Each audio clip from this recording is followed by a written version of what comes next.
طالوت کی بادشاہی۔ بنی اسرائیل کا نظام یوں چلتا تھا کہ ہمیشہ ان لوگوں میں ایک بادشاہ ہوتا تھا جو ملکی نظام چلاتا تھا، اور ایک نبی ہوتا تھا جو نظام شریعت اور دینی امور کی ہدایت و رہنمائی کیا کرتا تھا۔ اور یوں دستور چلا آتا تھا کہ بادشاہی یہودا بن یعقوب علیہ السلام کے خاندان میں رہتی تھی، اور نبوت لادی بن یعقوب علیہ السلام کے خاندان کے لیے باعث امتیاز تھی۔ حضرت شمویل علیہ السلام جب نبوت سے سرفراز کیے گئے تو ان کے زمانے میں کوئی بادشاہ نہیں تھا، تو بنی اسرائیل نے آپ سے درخواست کی کہ آپ کسی کو ہمارا بادشاہ بنا دیجیے۔ تو آپ نے حکم خداوندی کے مطابق طالوت کو بادشاہ بنا دیا، جو بنی اسرائیل میں سب سے زیادہ طاقتور اور سب سے زیادہ عالم و فاضل تھا، لیکن بہت ہی غریب و مفلس تھا۔ چمڑا پکا کر یا بکریوں کی چرواہی کر کے زندگی بسر کرتا تھا۔ اس پر بنی اسرائیل کو اعتراض ہوا کہ طالوت شاہی خاندان سے نہیں ہے، لہٰذا یہ کیوں کر اور کیسے ہمارا بادشاہ ہو سکتا ہے؟ اس سے زیادہ تو بادشاہت کے حقدار ہم لوگ ہیں، کیونکہ ہم لوگ شاہی خاندان سے ہیں۔ پھر طالوت کے پاس کچھ زیادہ مال بھی نہیں ہے۔ ایک غریب و مفلس انسان بھلا تخت شاہی کے لائق کیوں کر ہو سکتا ہے؟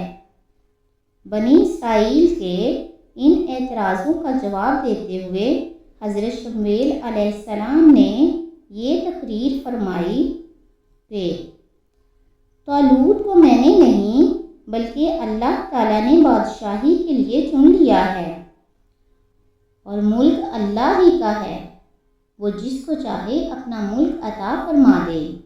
اور اگر طالوت کے پاس مال و دولت نہیں تو کیا ہوا؟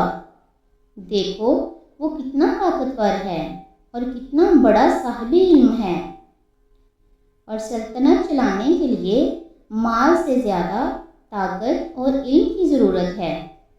پھر ان باتوں کے علاوہ وہ طالوت کی بادشاہی کا نشان یہ ہے کہ وہ تمہارا صندوق جو تم سے چھین لیا گیا ہے وہ تمہارے پاس آ جائے گا۔ سورہ بقرہ رکوع نمبر 32۔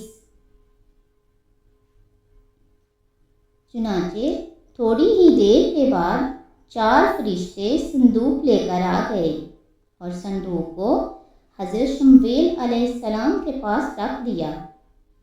یہ دیکھ کر تمام بنی اسرائیل نے طالوت کی بادشاہی کو تسلیم کر لیا، اور آپ نے بادشاہ بن کر نہ صرف ملکی انتظام کو سنبھالا بلکہ بنی اسرائیل کی فوج بھرتی کر کے قوم عمالقہ کے کفار سے جہاد بھی فرمایا۔ اس میں اسی صندوق کا ذکر ہے جس کو تابوت سکینہ کہا جاتا تھا۔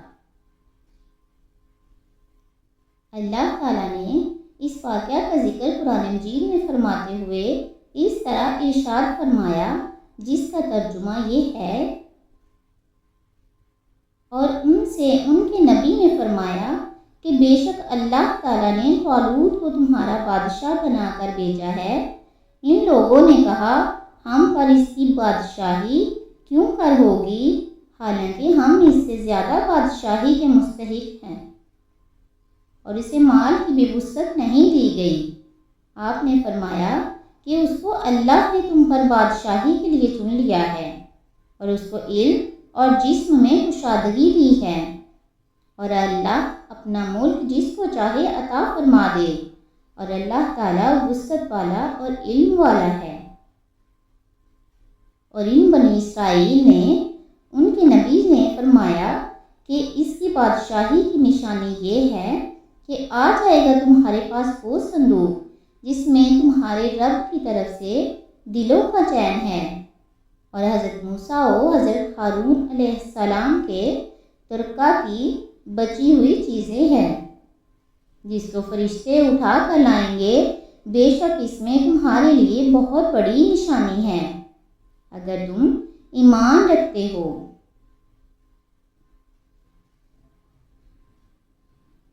درس ہدایت۔ اس واقعہ سے جہاں بہت سے مسائل پر روشنی پڑتی ہے، ایک بہت ہی واضح درس یہ ملتا ہے کہ اللہ تعالیٰ کے فضل اور اس کی نوازش کی کوئی حد نہیں ہے۔ وہ چاہے تو چھوٹے سے چھوٹے آدمی کو بھی منٹوں میں بڑے سے بڑا آدمی بنا دے۔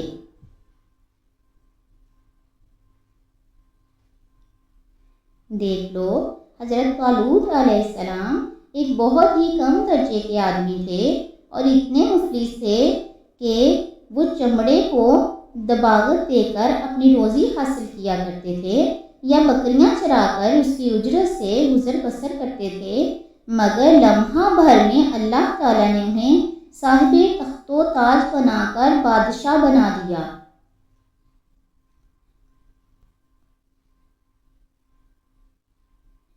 اس واقعہ سے اور قرآن مجید کی عبارت سے معلوم ہوا کہ جسمانی توانائی اور علم کی وسعت بادشاہی کے لیے مالداری سے زیادہ ضروری ہے، کیونکہ بغیر جسمانی طاقت اور علم کے ملک کے نظام کو چلانا اور سلطنت کا انتظام کرنا تقریباً محال اور ناممکن ہے۔ اس سے ظاہر ہوا کہ علم کا درجہ مال سے بہت بلند تر ہے۔